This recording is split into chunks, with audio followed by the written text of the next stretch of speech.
All right, so I just started the recording. Hi, Graham. We just had a moment of silence there to try to uncover what the most inspiring thing we want to discuss today is. So I'll pass it over to you. Thank you. I want to begin with something I want to get right. How do you like to pronounce your first name? Reiki, like right like a grain, key like a door. Right, Reiki. Okay, excellent, excellent. Thank you. And I presume Graham is how it goes. Yes, Graham is how it goes for me. So what I would love to talk about, there's a whole bunch of stuff at grassroots level that I'd love to talk about, but it's all coming from the generative topic, which is for 12 years now, no, nearly 15 years now, I've been asking myself the question, what does a viable future set of systems and interactions really look like? What needs to be in place to build it? And how do we build the on-ramp to get there? And what's behind that question is, I left Procter & Gamble 15 years ago now saying, we've had decades of failed attempts at dealing with climate change, social injustice, da-di-da-di-da. Whatever I look at, fair trade, triple bottom line, et cetera, they have at best put some makeup onto what's happening. They may have slowed things down, but by slowing down our descent into catastrophe, we're actually colluding with the catastrophe. That's why I don't think it was actually slowing it down, but anyway. Yes, exactly, exactly.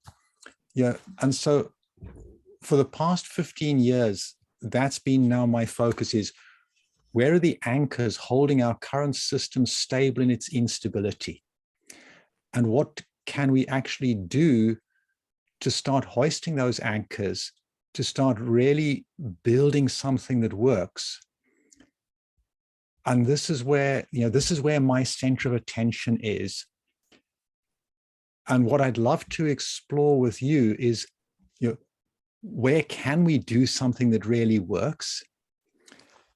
What's happening in SEEDS and HIFA, I think, is pointing the way, and it's not all the way. Way. Yes, thank you. It's pointing a way, but it hasn't completed the way. It is a way, not always, not the way. And yeah, that's it. Well, that's no, it. I love the invitation, and I think it's what I would love to do if we're kind of building a pseudo agenda here is to go over the Git books that I've been helping steward right now, and it's kind of a map of everything SEEDS and HIFA and some of our allies have been up to the last couple of years, and trying to put it all into one place. Because that is what I think we're needing, is a couple more maps to help us navigate systems change, to help people orient themselves. So I would love to go over that with you and kind of get your feedback. And I also know that's what you've been working on. So I'd love to see, that side of the puzzle. And that was my intention for this call too, is to, show a couple perspectives of these maps that are coming together and discuss with you about how we can weave them all together and make one more coherent map. Because I think that's really what's necessary, because what you're alluding to there is, systems change isn't happening because we're working on top of, the foundations.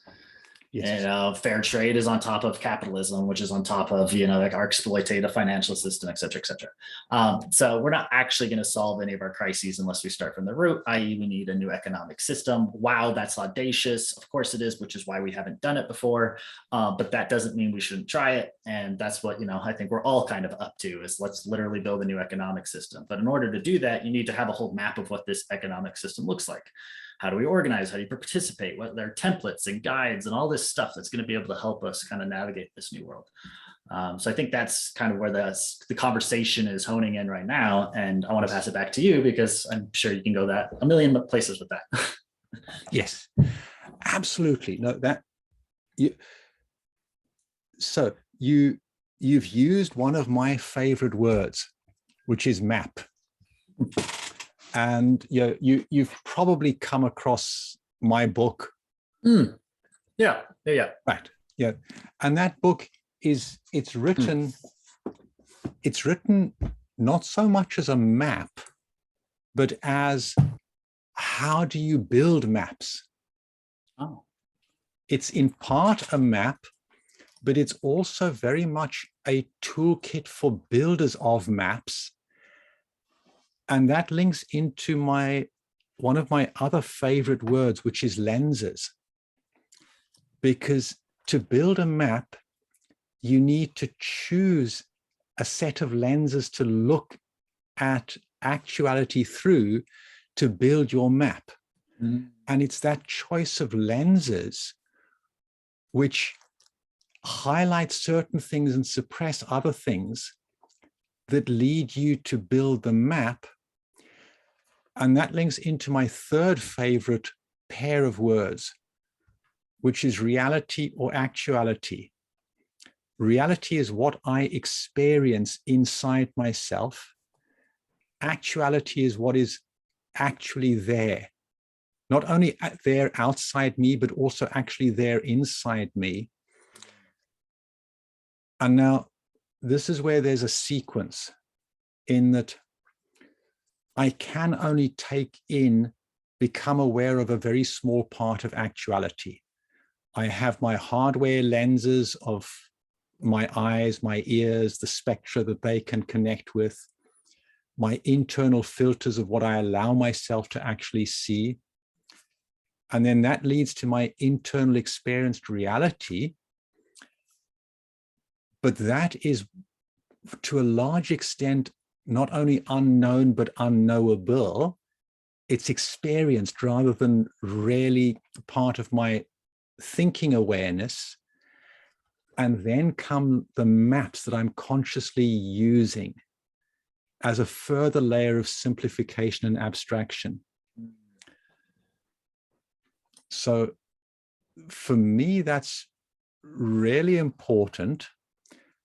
And I'll hand back to you at that point. I mean, I think what you're touching on is kind of the heart of this Renaissance systems change we're experiencing right now. Is so much of it deals with our internal landscape. We're talking about building external tools, new economic systems, et cetera. But I think what you're just hinting at is the need to redesign our internal landscape before we're going to be able to redesign our external. But of course, I guess those are a circle, works in syntropy. You do one, you do the other, and they support each other. And I think that's really important. And I think that's more in line with a couple of things I'd love to discuss with you later. But one of that's seasons. There's something I think that would be really powerful into this movement is to operate in seasons, where one season we're really focused on internal landscapes and another season external, yin and yang, out and in. We kind of have this pattern of being able to consciously shift between where we're bringing our awareness and our focus, and intentionally taking time out of the year to do some of that deep inner work that's necessary for society to evolve. But what I want to do now, just to kind of dive deep into the rabbit hole, because we love doing that, is share with you just real quick something that I've been stewarding together at the moment. And it's very early days on this. It's still a skeleton. And could that's you what I would zoom love in just a bit? The text is a bit too small for me to see. Let's do 300. That's grand. And it's going to be nice and massive. Oh, there you go, 250. Yes, perfect. And this is one attempt at a map. And I think also what you're talking about is how to design maps, which is what I would love. So that's what we're going to be kind of discussing here, is more the meta design of this map. Does this kind of make sense? And what are you working on? And how can we merge them into something better? So I'll just start the conversation off by putting something out there and explain a little bit here. So it's in two part. It's open for, the Renaissance writ large. So it's not just SEEDS, is one of my intentions of this space. So it's plugging in all the other projects and groups, whether they're allies with SEEDS or not, if they're serving the Renaissance in some way, if they're a tool that our movement can use, if they're a template, if they're knowledge base or whatever it is, if it's helpful for our Renaissance to be able to move forward and regenerate our economies with, we want to kind of map it here and bring it here. But this is also designed for SEEDS because SEEDS is kind of trying to provide that foundation, meaning we want to have an explicit constitution around what it means to be regenerative in our economic context. That's something that is unique to SEEDS, and we are putting it out there. It is opinionated, and we're saying these are our opinions on what it means to be regenerative and what our values are and what a thrivable civilization is and what governance looks like and all that stuff. So that's where you find at the very base of all this is kind of the foundations of what our economic system is. So you can come in here and you see things like the Constitution or the guide, which is all the economic protocols, a citizen's guide. So when you become a citizen, how do you vote? And, a quick way of understanding the governance and economic system, because you can't expect every citizen, to go through the entire guide. It's 170 pages, but you can probably expect them and hope that they could go through a 20-page guide. Yes. We want, political involvement. So anyway, that's what the guide's for. A roadmap. Where are we going? Have we agreed on a kind of a shared destination and next milestones, etc. So that's, one part of this map is what are our foundations. Then we have the wider ecosystem maps. That's what I'd love to get on with you more. So showing the alliances. A map could be, very practical stuff. Someone comes into the movement, they're like, hey, how do I buy food? I have, SEEDS a currency, or I've got a currency within this movement. Where do I go to buy food? Here's a map of all the local food producers, who accept our economic system. Cool. So there's those types of maps or new tools or whatever. So there's a lot of different maps you can make. Templates for regenerative action. This is where I really want to get practical and tangible for people. So, a template on how to do a village, for example. And that's a whole other conversation that I'd love to also have with you. But so cooperative villages, so a template for how to come together, build your village, collaboratively make decisions, collaboratively own the land and village, etc. So templates on how to actually launch that and think about that.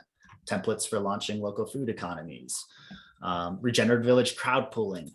So here's a template on how communities can come together and launch land-based projects, land-based DAOs. So, start with village, start vision, find your village, crowd pool, all of this, all these different steps. There's a template that a community can go through. So that's kind of where all the templates are, is this could be something as an open source library that we're helping as we find successful patterns. We're sharing that with the wider community so they can go and run through these templates. Gonna keep going because I'm just going super fast. Next one is organization tools. Same thing, templates for how to do regenerative organizing. We see so often groups come together, they're like, yep, the pyramid system sucks. We don't like that. We want to build a new one, but they haven't decided anything new. And then they spend all their time, focused on how to do governance and, how do we decide rather than actually getting anything done. Yes. And we see this way too often. So what we want to do is let's give templates. Let's help speed that process up. And let's learn together. So not every single group has to go through the same process of learning how to do distributed. It's silly. So in here we have, libraries and templates. These are just some things we use in Haifa as a do. We have roles. This is holacracy, sociocracy. So there's some role templates. You can go through here as an organization and see the different types of roles that other organizations are using. So you don't have to recreate the wheel every time. More templates. Why are you not going back? Hold on. Let's go back to templates. Here we go. Nope, we weren't in templates. We were in organization tools. Libraries for organizations. Cool. Yeah. So entire organization templates, role templates, policies for your organization, etc. So you get that. How to do a decentralized organization and some best practices that we're learning together. And I want to elaborate here that this map that we're making here, it's open source. It should be that anyone in the world can contribute and we can grow this knowledge base together. So other organizations I want to be in here. So we have the Haifa Do tool, but awesome. We can have, Coordinate who's in here, Aragon's building organizations and DAO House. And there's so many different DAO tools. Good. Let's bring them into here too and use templates and see where they, mix in the ecosystem. So that's really what I'd love to do here. But anyway, long story short is organization tools. How do we rethink how we organize.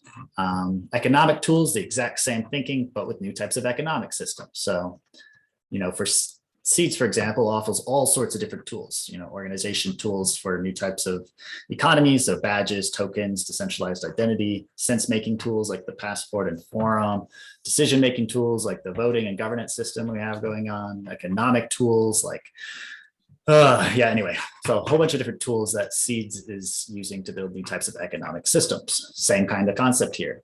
Other projects and other groups within SEEDS are building all sorts of new tools. So another group is building, local food economy tools, or, constant SEEDS is coming up, etc. So all of it is in one place, all these tools to design new types of economic systems. Great. Same thing with cultural tools. Now, this is what you're talking about. We need to have that inner landscape be transformed. So these are all the best practices and things that we're learning about how to shift cultural practices.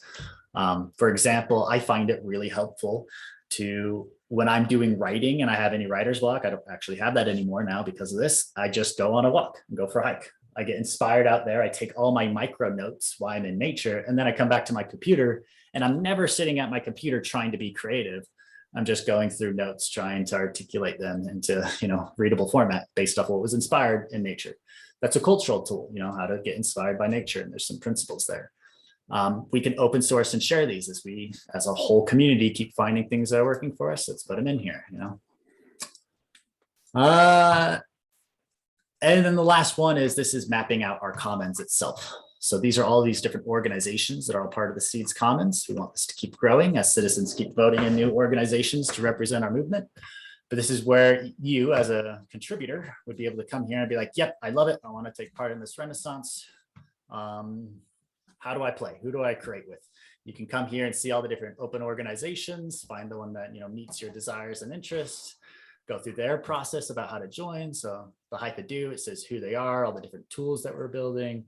And like, cool, how do I create with them? I'd go down to Hypha's handbook, and it's linked here. So it'll tell me how to, come and join and participate with Hypha. So anyway, that's kind of the bare bones. It's a lot, but I needed to kind of cover all of it so you get the whole, lens. I'll stop here, and I just kind of want to get your feedback or whatever you got.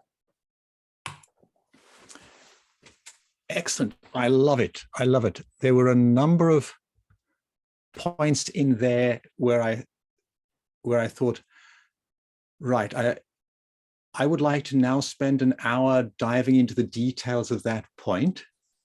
Yeah, I know. The light topic I want to pick up on. So the book that Jack and I published just over a year ago now, we started writing that in about 2015. And we went through a few iterations, and every time what we were ending up with just wasn't flowing. And yeah, Jack lives in the US, I'm living in Europe. We were writing it asynchronously online, and he would fly out to Europe a couple of times a year, and we'd spend a week together writing. Where it really took off was, I, just over 2 years ago, spent all of August in South Africa in the last house at the end of a dirt road, right on the edge of a state forest, which was primarily old growth. And every day I would go walking in the forest. When Jack was out with me, we would be walking together, and we would be talking, and we would be recording. And I then sat down on the basis of that, and I completely rewrote the book through dictation. So instead of writing a book, I was sitting there outdoors looking at the forest that I'd been walking in and speaking to the forest, to an avatar of who I was speaking to. And that turned the book into something that was actually readable. Can I get you to template that? Just a real quick, it's like 2 paragraphs of a how to do that inspired by nature, cultural tool. And that's exactly what it is. These are tools. it's weird how our community or current culture looks at tools, or at least how I've been indoctrinated to look at them. But, we look at technology as only stuff that's, made out of plastic and silicon. Technology is also this, it's cultural tools. And this is a form of technology of how to unlock potential within ourselves, how to unlock our connection. You get it. Yes. So yes, I'd love, and if you have any other ones like that, kind of template them all. And then you add at the bottom, by Graham, whatever organization you want to represent. So everyone's, crediting themselves and we're blending the whole map together, and that's fun. But yeah, anyway, yes, I'm so with you there. Anything that I'm writing when I'm sitting in an office like this writing, it's just useless. I've got to throw it out. Yes. Everything that happens when I'm like on a walk, and then once I learned that a couple of years ago, I'm like, okay, I'm not going to do it. Yeah, I love it. Anyway. Yes, same board. exactly. Keep going. Spot on. So, let me give you an overview of what's in the book. So do I have screen share permission? You should, yeah. Right, okay, then let me just open up what I want to show you. And so,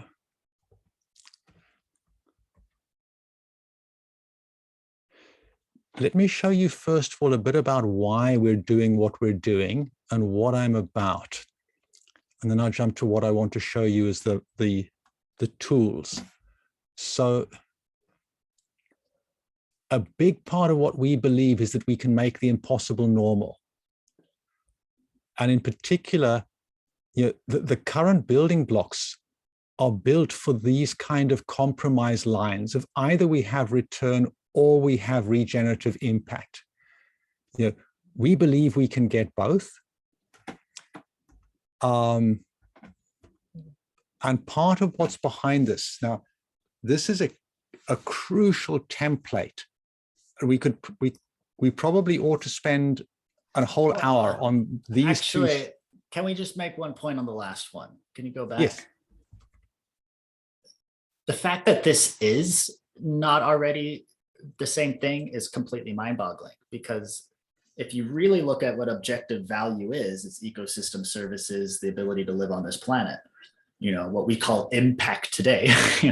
So for most of human history, real impact was the best way to get real return and build real value. Like there wasn't this, like it wasn't even a separation. So really what we're talking about is just kind of anyway, you get it. So it's so weird how it even got to being separated, that it's an innovation to bring it back together. It's like, okay, anyway. Exactly, yeah. And this has been my big point in my work, is this compromise line is something that we've constructed. Oh, 100%. The building blocks we're using only admit this compromise line. And then these two graphs, have you seen this graph at all before? No, maybe, yes, I've seen it before, but in a completely different context, which is why but anyway, go on. Right, yeah, I may have talked about it in the Jamaica and Haiti. Yeah, I saw that. You may have seen it in there. So bear with me for a moment, because this is actually a really important element. This is a template that we're embedded in, and it's one of the big reasons why we have this compromise.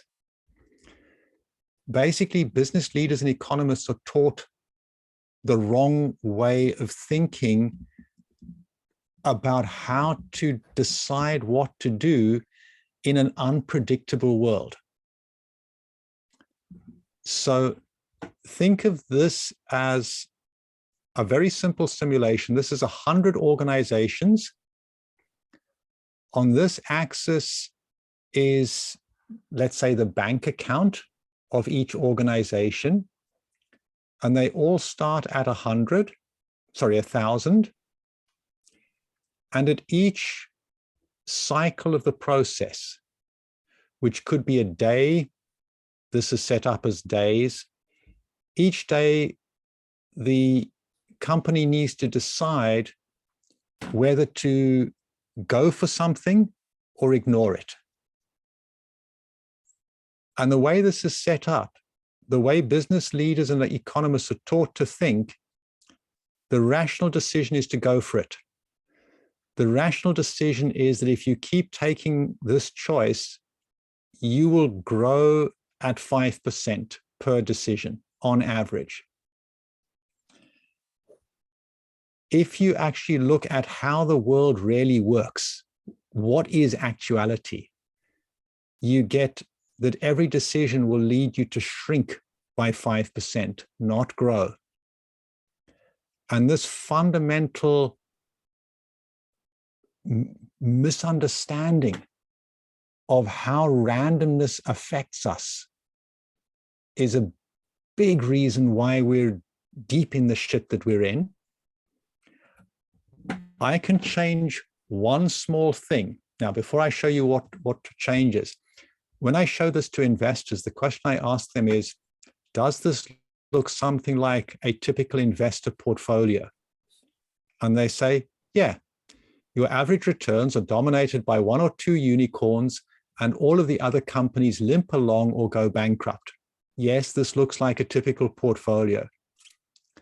And I say, right, I can change one thing and I get this from all 100 companies. Everything between this graph and this graph is exactly the same, except after every cycle, the companies that did well put 1% of their profits into a collective pot, and that collective pot is shared evenly across all 100 companies. So on average, the ones who do well in each cycle put 0.5% of their gains into the companies that did badly. And it completely transforms everything. And this is a connected ecosystem. When most people talk about ecosystems, they're actually talking about this. It's a bunch of people or companies or organizations who are doing things similar, but they're not actually really connected with each other in a tangible way. Which is the exact opposite of an ecosystem, like the exact definition of an ecosystem. Anyway, but this is exactly what's happening with, well, one, with what Haifa is building with tools, but two, with the token swaps models that you keep seeing. Because instead of just sharing 1%, like, okay, if all the organizations own a share of each other, then we get this same, probably even, maybe even a better outcome than this, because now it's not just sharing profits. Now, you know, you are everyone else and you are acting as an ecosystem. And we kind of get rid of this concept of failure, because if the ecosystem as a whole is connected, if one, you know, quote, startup failed, really it's just one experiment within the whole ecosystem. And it could just be easily absorbed into the whole. If all the technology they built was open source, the whole still has it. It was great. Yes. You know, if all the learning that their members went through to learn about this new economy and down organization, that's all still value. Those members could join other organizations that are more successful. Like, we can completely eliminate the concept of failure and just look at it as ecosystemic experimentation. You know, Procter and Gamble doesn't look at it as an entire failure of a department when their research team, you know, finds out something didn't work. Everyone's not fired at that moment. It's like, okay, you've lost your jobs, you know, go find another job and spend all your time, you know, applying for applications for new work.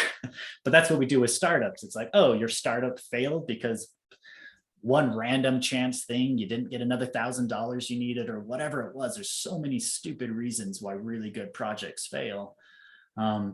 We say, okay, it didn't work, good. Now spend the rest of your waking hours building another pitch deck for another startup and talking to more investors, and spend all your time looking about how to make money rather than your time actually building tools the movement needs. And it's sad, like the amount of human effort and energy that's going into writing pitch decks, talking to investors, trying to seek capital, like all of the time wasted just seeking that investment because we're a disconnected ecosystem is completely broken.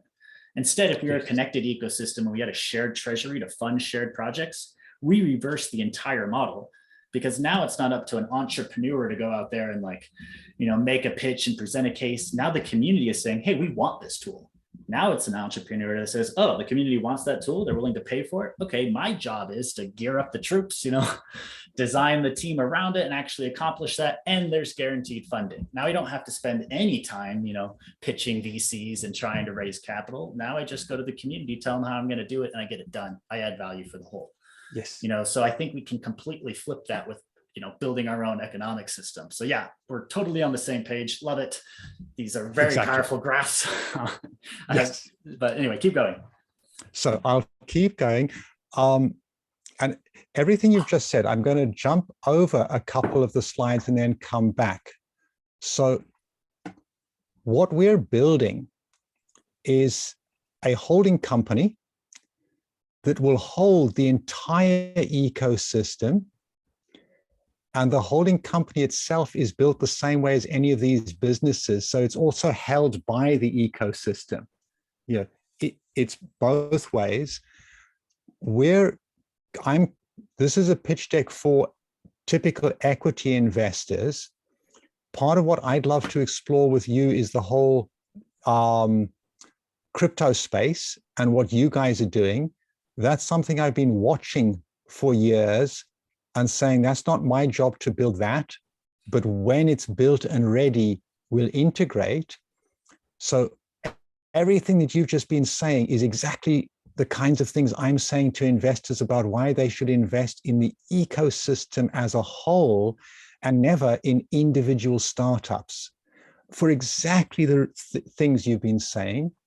Now, what's inside all of this is a set of, I often call them patterns, but they're templates or finely divided templates.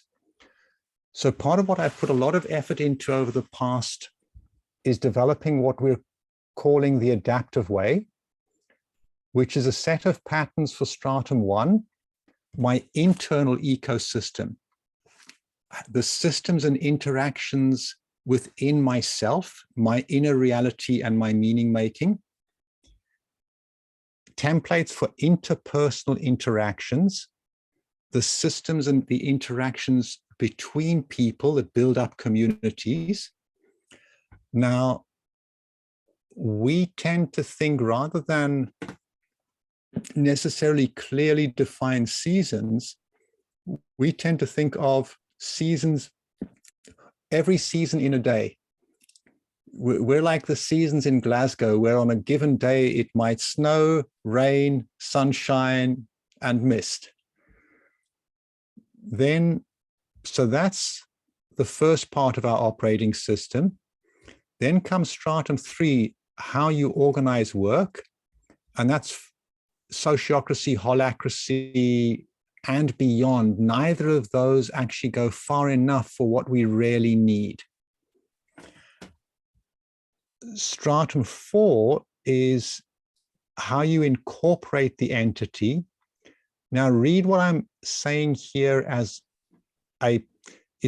everything here is first and foremost a set of patterns of essence, not necessarily a specific manifestation.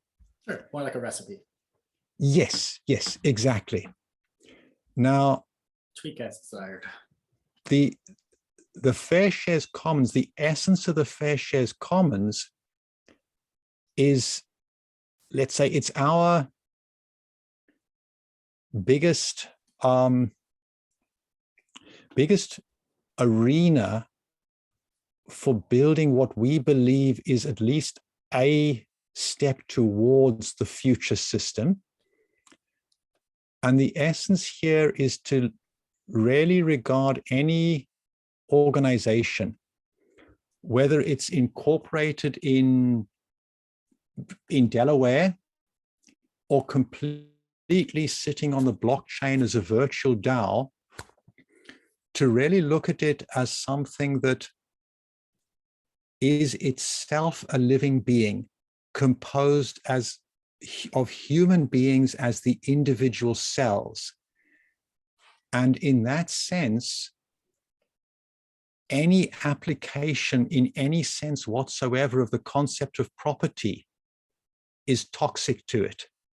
It means that it becomes a slave and as a consequence of that, all of the human beings that are involved with it also feel that gravitational field of slavery. That also means that it also needs to be, let's say, anti-apartheid or non-apartheid, where apartheid is actually far more pervasive than people think. You know, the word apartheid is just a situation of separation. And so if you're trying to govern something and some of the people who are affected by governance decisions are not part of the governance process, you have an apartheid system. And if some of the people who are affected, even if they're part of it, but their perspective can be overwhelmed by the size of another perspective, again, you're building in a lighter version of apartheid. So the real essence of the Fair Shares Commons is, number one, the company is fully free as a living, meaning-making being to follow its own evolutionary path.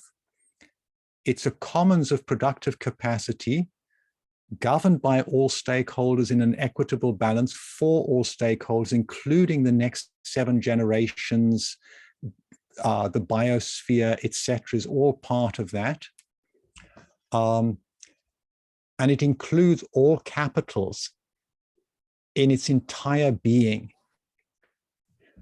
Now, one of the things that that does is that if you build a number of Fair Shares Commons companies, they will automatically, as soon as they start to interact with each other, the design of this means that they start to exchange equity with each other, which sounds like what you've just been saying.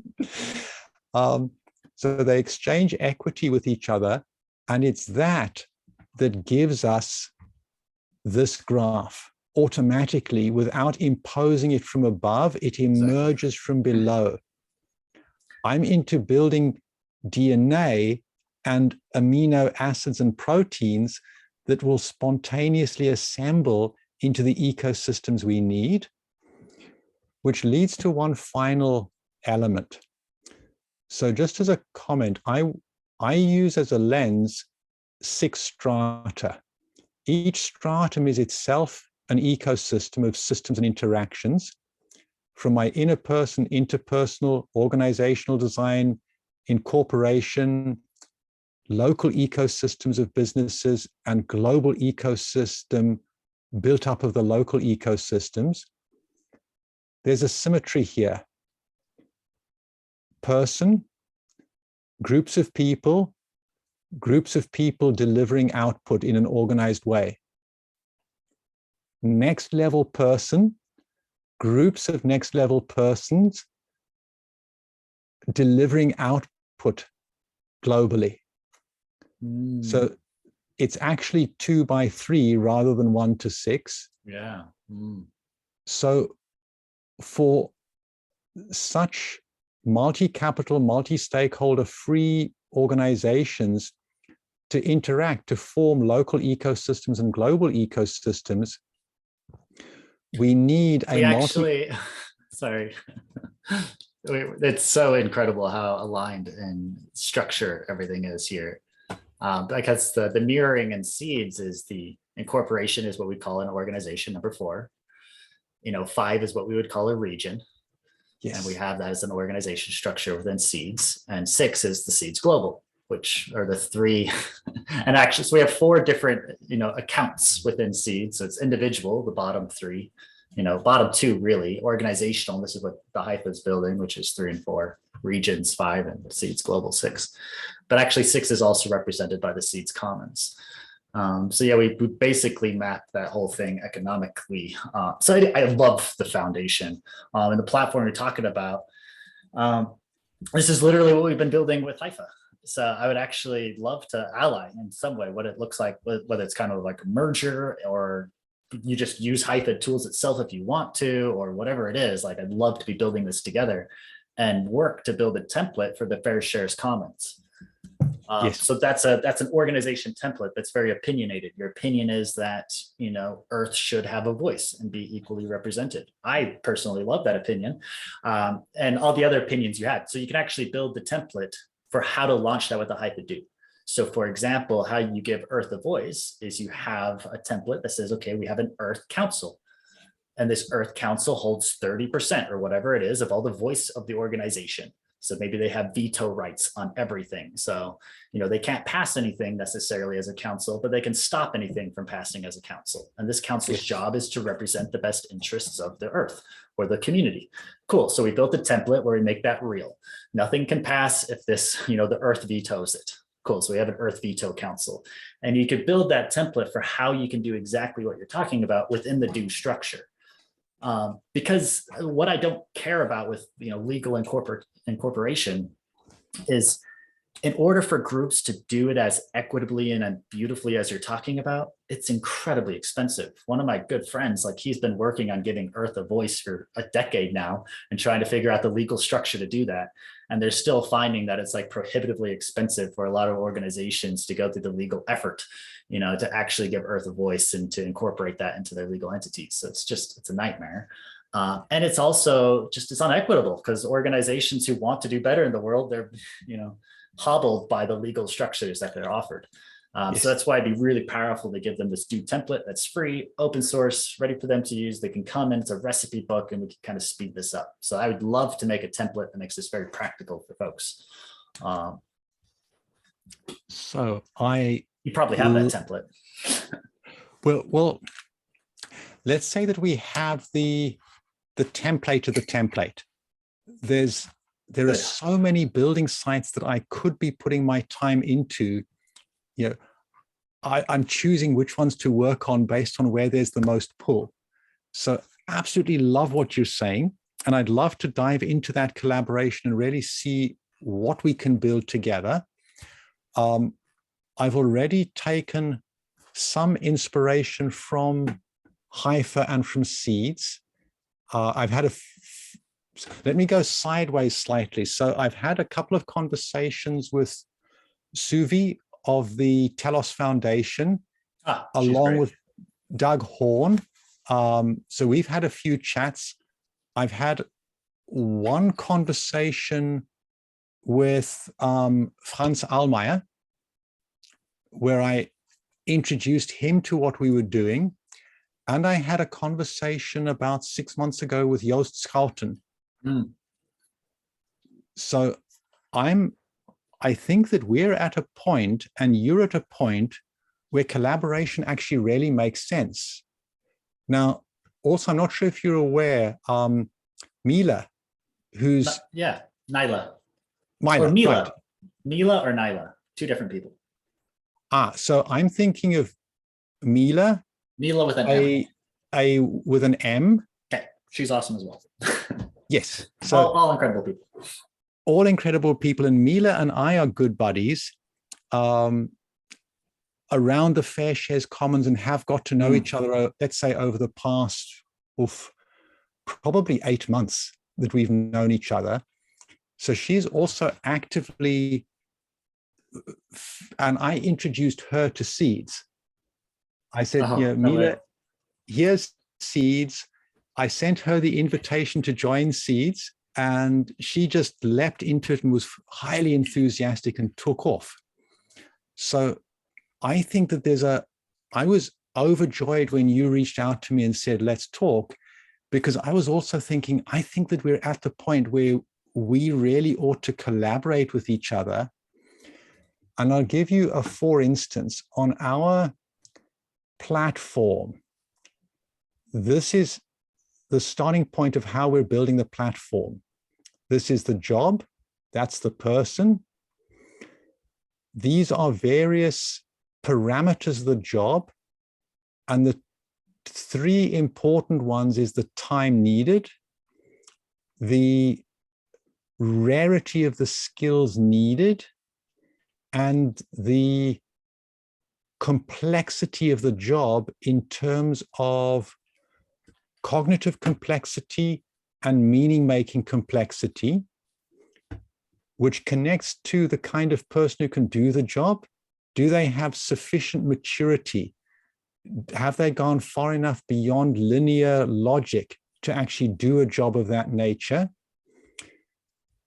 These currencies of attribution then turn into the tradable internal currency, which you can then exchange into money or use internally, which should sound quite similar to you. Exactly, yeah. Yeah. Same map, I guess, yeah. Probably very much the same map. And what we have is on this axis is a scale from 1 to 14 of the job, the rarity of skills needed and the impact of the work, which corresponds quite a bit to your levels in Haifa for the different kinds of roles. And then each of these curves is an individual's stage of consciousness, their maturity.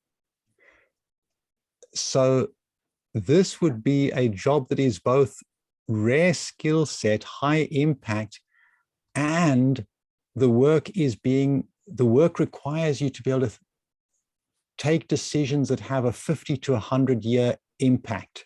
Sure. And so that's the highest paid. So that's how we're after it. And I would love to work with you guys on it. Telos is our #1 blockchain for what we're doing. I think that you guys have already built a fair bit of what we need, and we want to build more, or we want to add some more elements versus what we've seen in Haifa. And our approach as well is very much collaborative and open source. So for example, the book, Jack and I are committed that the PDF of the book will always be available as a free download. The book itself is Creative Commons 4 license. So, again, awesome. The whole book could be made available within your template library as a whole set of templates that span all of the levels I was talking about, all of the patterns that we're bringing in. And I'd like to put one last dog up in this dog and pony show.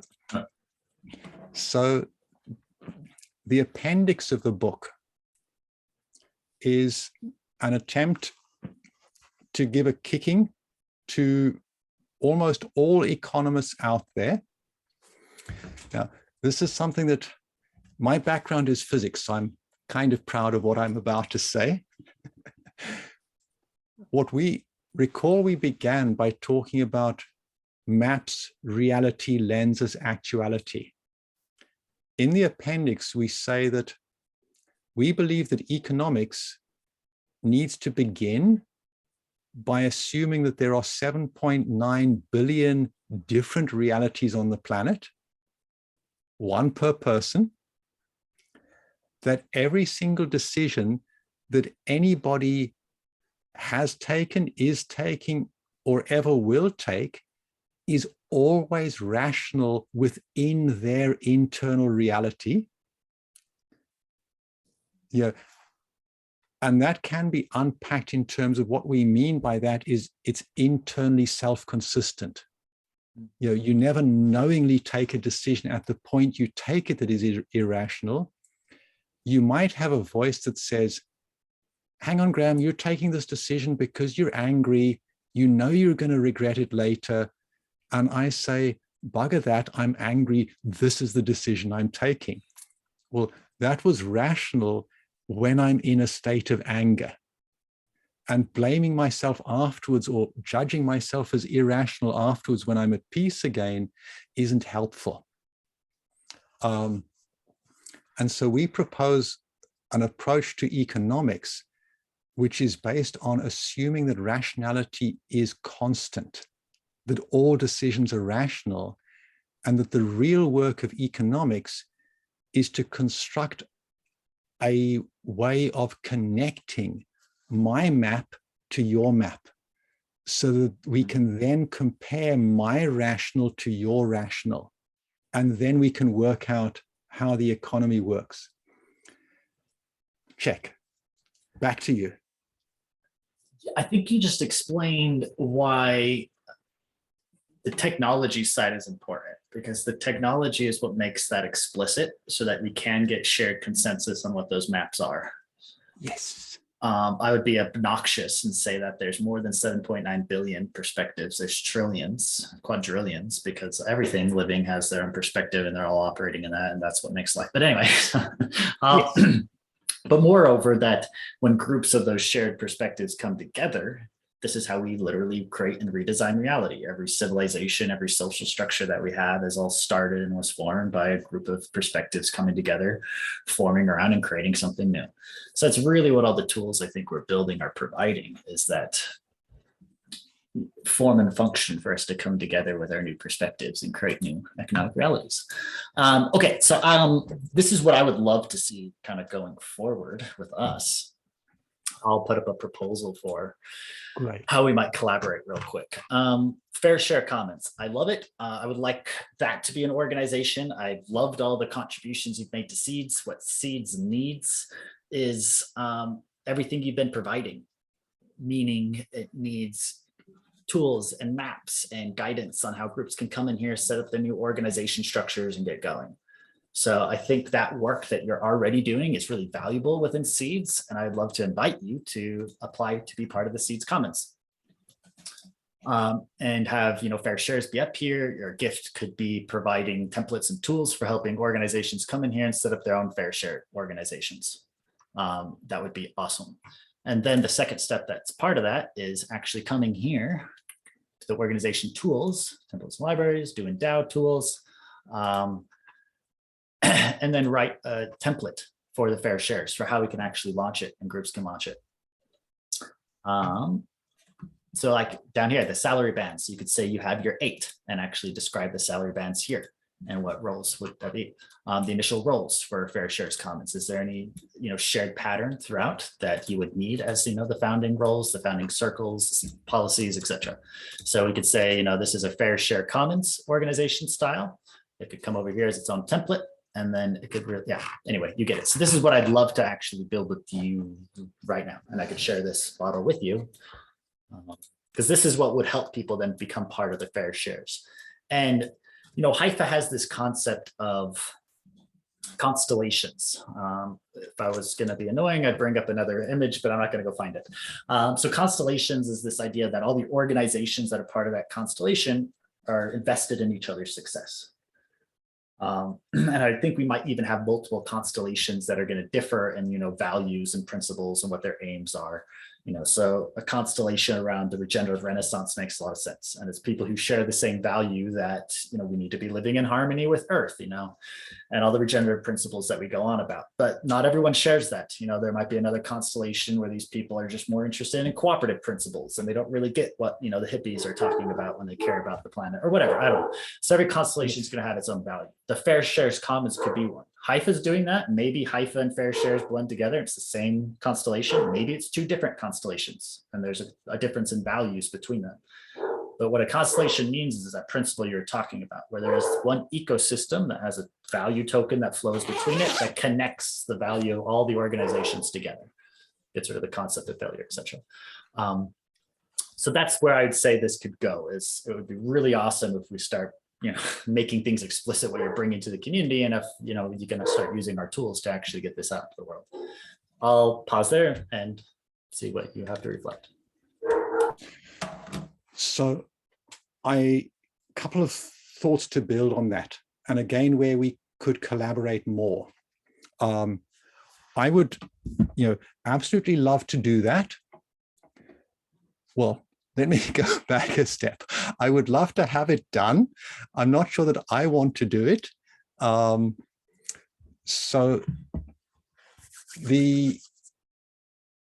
first of all, yes to everything that you're saying.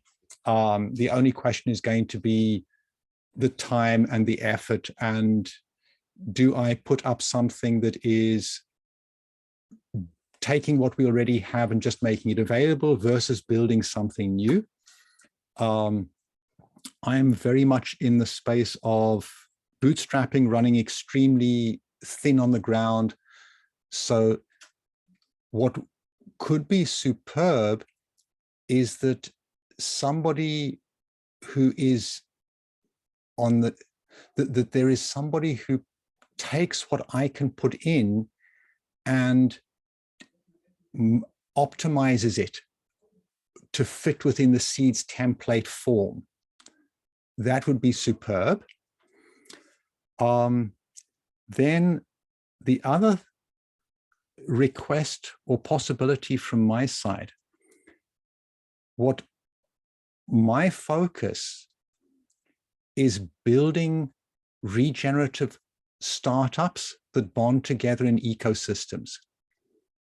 I'm not really interested in blockchains, cryptos. I don't really care too much about the engine. What I'm interested in is building regenerative startups. Now, there are a couple of areas there. One of them is simply, can we collaborate in building regenerative startups? Our prime activity arena is what we're calling our startup factory, which is the startup university plus followed by the accelerator. And then you join the ecosystem. And before the startup university are our bridging courses, mid-career transition, mompreneurs, et cetera, et cetera. So I think that there is an arena to collaborate there. And then linked to that, because we reject the idea of individual startups, we also reject the idea of investors investing in individual startups. And something I've been thinking about for a while now, and this is the ideal opportunity to broach the question. I am firmly convinced that cryptocurrencies are the way of the future, or are a way of the future. I don't think that proof of work currencies are going to survive a transition into a regenerative economy. Proof of stake may, or maybe something will emerge out of proof of stake. What that means is that there's a big swathe of the current crypto hype that is a tulip bubble from a couple of centuries ago. Things are going to collapse. And I think that has the best chance of actually succeeding are things that are directly connected back to in real life. Is it directly connected back into commons of productive capacity, whether that is land for farming, whether that is communities and villages, or an abstract commons of productive capacity like the Visa Corporation, which enables exchange. And so part of what I've been thinking of, and together with a few folk, we've been talking. Are you connected with Matthew Bonstetter? Right. Yeah, he's awesome. Exactly. He's awesome. Matthew and I have been talking for about probably 18 months now. He absolutely loves what we're doing, the Fair Shares Commons. And we've been talking about, is it now time for us to, I've been trying to get into the normal equity investment world. And we've been talking, is it now time, with the whole refi taking off over the past couple of months, etc., should we switch over or run in parallel and do a crypto offering as well as our equity? What is the relationship between them? And for me, the big idea behind that is that all of the money that comes in is invested into the startups we manufacture in our startup factory. So all of the money coming in is really grounded in real life, and none of it, or hopefully none of it, is in a decoupled hype bubble, which I fear some of the crypto coins out there are more in a decoupled hype bubble than actually anchored in real life. Back to you. Yeah, I'll be quick here. In real life is an interesting concept when we're talking about money. When people call dollars, real money. The thing is, crypto is a bubble, but it exists inside another bubble, a much larger bubble, which is our current financial system. So, what collapses first? If our current financial system collapses, the crypto bubble doesn't collapse. It becomes the new normal. So it is a bubble, but it's a very amorphous one. It's interesting, what's real. What's real is what's going to, pervade, and it might be crypto. It might go back to fiat. It looks like the trend is crypto. A lot of the projects, there's a lot of scams and pyramids and all sorts of crazy crap at crypto. So is a large part of it going to collapse? Probably. Do we need to have things anchored in reality? Yes, but this is because that's what a regenerative economy is one that is connected to our natural world. So do we need currencies that are backed by land? Sure. But currencies are backed by an economy, a group of people, because a currency is really it's a story between people. And if groups, anyway, you get that. Yes, get all of that. Yeah. But and what you've been talking about, well, I just briefly want to say the models you've been saying, we see the exact same way, and it's here. So the SEEDS Commons is, I think, what you've been talking about, the Fair Shares Commons. It literally is when people buy seeds from the SEEDS Commons, that money is pooled, and then the commons together gives it to organizations within the SEEDS ecosystem to help, fuel the commons. So that's how the community itself actually operates right now. So it's exactly the model you're talking about, which I love, which is why I'd love to get fair shares in that, so that it's it's fractaling down. So SEEDS Commons as a whole is getting value. They're spreading it out to all the commons organizations, but fair shares itself could be the incubator that's helping launch fair share organizations and everything you've been talking about. But then the SEEDS Commons could say, okay, well, we sold $1 million worth of seeds, so we're going to give the Fair Shares Commons, 10% of that because we like that. Fair Shares gets 100K, then you use that 100K to invest into the organizations you're talking about. So it could just fractal down. So that's a model that I would love to get going right now. We built the tools to do it. It'd be really cool to just start testing it out and getting the tokens out there, and putting it to life. Let's dive into that. Two things I'd like to build on what you're saying. For me, money is positive interest bank debt. It's an invention. It's an agreement. Money is not. Money is not real for me. It's as in the world of stories as anything else might be. In real life, for me, is about human time, energy, nature, growing, etc. The other thing I wanted to put in is one of the areas where I think that we have a huge building site.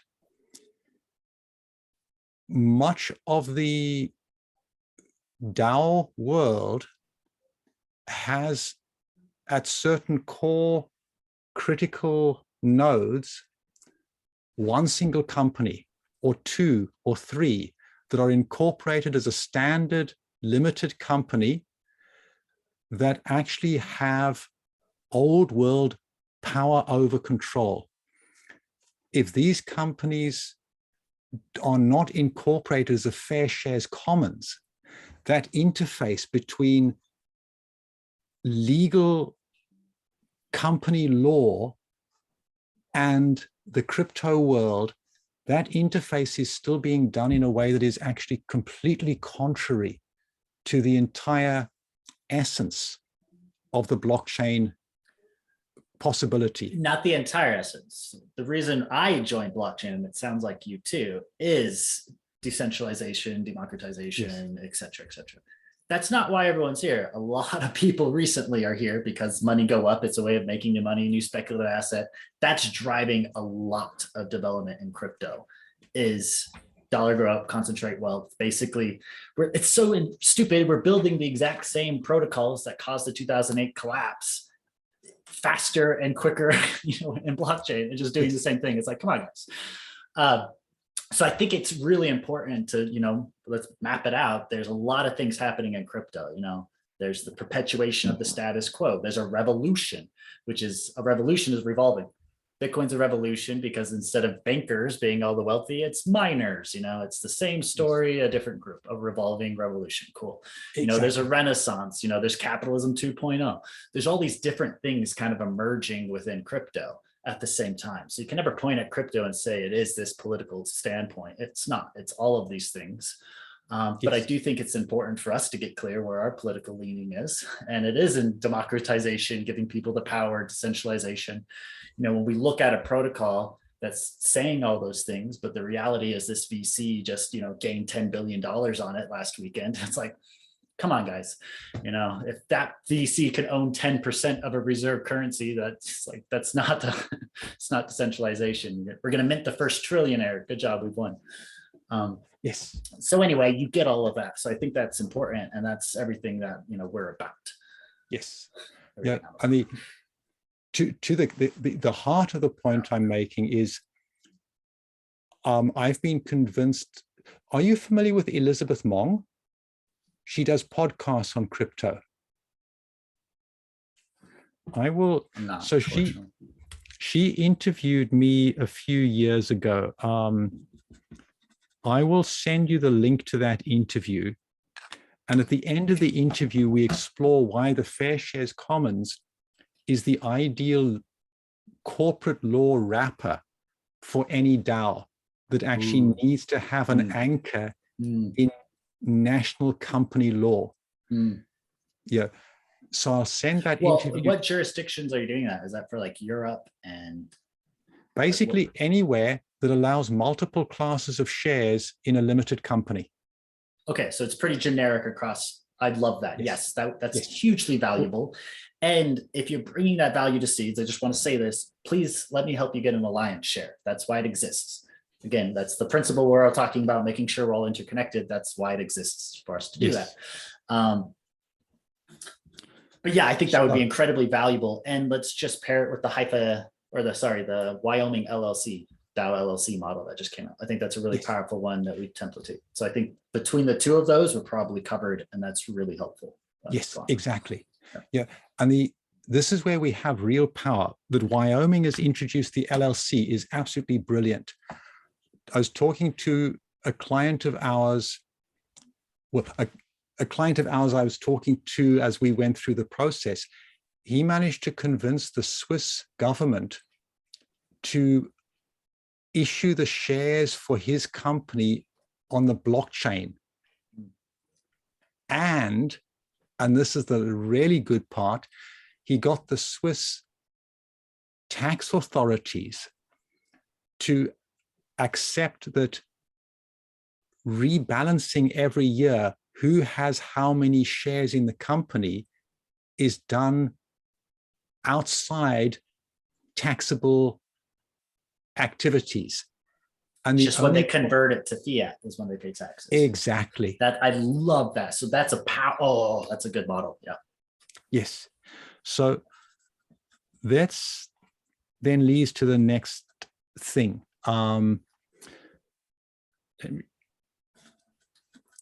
Which is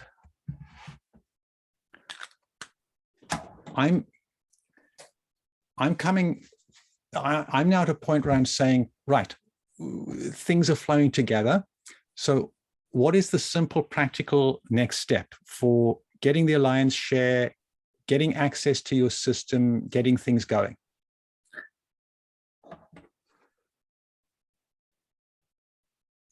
50 thoughts flow through my head. One, I want to send you the templates. Two, I'm like, well, this needs to be part of the Git book where it's like, okay, practical next steps and map it out. So I'll probably actually do that, is create a map.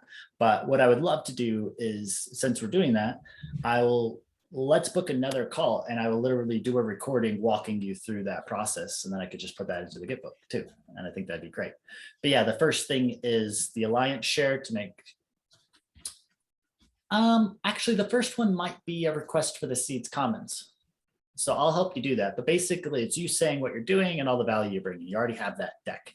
So it'd be really cool if you are, and you might already have this, 5-minute video, like really getting into these models that you're providing and, you know, how you're serving the regenerative renaissance and the whole movement. Awesome. We'll package that together and make an application for you to join the SEEDS Commons. If you do, then you're also, and you and one other person within your organization, you guys get to choose, then join the SEEDS Commons Council itself. And this is the group that then together is making the decisions on how to spend all the money being raised by people buying seeds. And then after your organization's joined the SEEDS Commons and you've been there for a month and you've built awareness or however long it takes, then we'll do an alliance share, because then that's, again, voted on by all the citizens, but they typically want to get to know you first before one of those things passes. So let's do the first step to get you part of the Commons. And then that's also when the Commons Council itself could be like, hey, all right, well, we got this revenue, we'll give it to the Fair Shares Commons and get them a fund to start incubating organizations, et cetera, et cetera. So I think that's kind of the process to go, is first joining the Commons, getting an alliance share, and just integrating. And all the models you're talking about is what we're building. So let's just build together. Yes, perfect. And then on our side, we're in the process of doing a couple of changes to how we're incorporated, but we can also reverse give SEEDS and or HIFA, whatever is the appropriate organization, a user share in Evolutesix, which then qualifies you for governance rights, share of surplus, and capital gain rights. That's really, so we're at the edge of exploring this. So the last question we were just at with the SEEDS Commons is the Commons itself an organization that can accept tokens and shares of other organizations? And then the Commons itself has a share of all the organizations that are within SEEDS and doing what you just offered. I think that's a yes.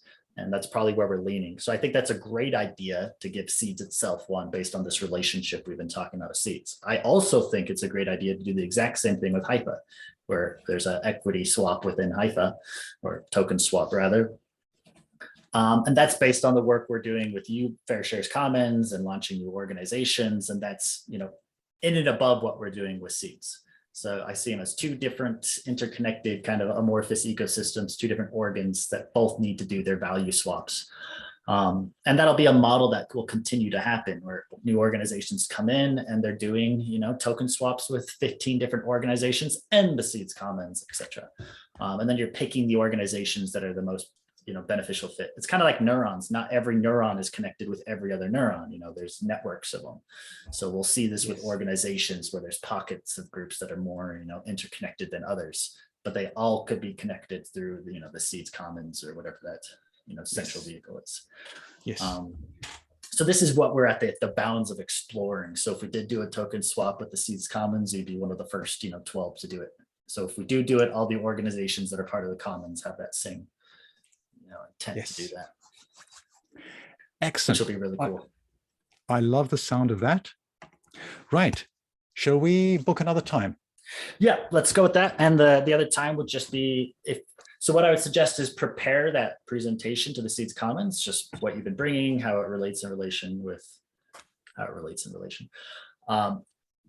within the perspective of what SEEDS and the regenerative renaissance and designing new economies. So I think if you get clear on like, hey, we've been building these templates for the Fair Shares Commons, we're going to be helping organizations launch these and incubating them, we're going to be running investments, that sort of thing. I'd present it like from that point of view, and that's the offering you're bringing to the Commons. And I think that would be awesome and incredibly valuable. And then if you prepare that, then the next call will actually go over you presenting that, and then we can share that with the Commons, and that could be the first part of the call. Yes. And then I'll walk you through the next steps, and that could also be a recording to help other groups do the same thing. Cool. This is actually perfect timing because I have to run because I'm supposed to be taking my wife to an appointment for our baby because he's going to be a dad here in a couple of months. Right. Well, congratulations and holding thumbs. Thank you. Good. Shall we fix the time for next meeting? Sure, Or do you yeah. need to run really fast? I actually, yeah, run right now, but just use my link that I sent you and just grab another time that suits you. Right. Okay, Cool. I will do that. Wonderful. Well, Beautiful. I'm coming out of this meeting well energized and loving the collaborative synergy that is emerging between us. Likewise.